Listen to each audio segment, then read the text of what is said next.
La vidéo de la décapitation de l'otage britannique David Haines a désormais été authentifiée. Même mise en scène et sans doute même bourreau que celui des Américains James Foley et Stephen Sotloff. L'humanitaire écossais a été tué en représailles à l'entrée du Royaume-Uni dans la coalition pour combattre le groupe djihadiste. Le Premier ministre britannique a présidé ce dimanche une réunion de crise.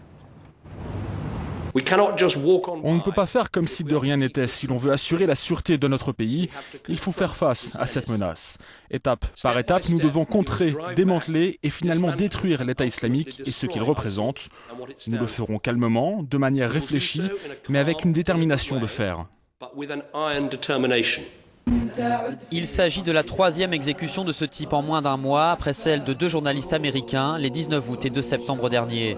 L'État islamique menace par ailleurs d'exécuter un autre otage britannique qu'il détient encore. L'Écossais David Haines travaillait pour l'ONG française Acted dans un camp de réfugiés en Syrie quand il a été enlevé peu après son arrivée. Il résidait en Croatie, où il avait aussi œuvré dans l'humanitaire à partir de 1999. Ses anciens collaborateurs sont bouleversés. J'étais désolé, ça a été dur pour moi. Je me dis, cet homme est allé là-bas pour aider et quelqu'un met la main sur lui et le punit parce qu'il aidait les autres. Il ne méritait pas ça.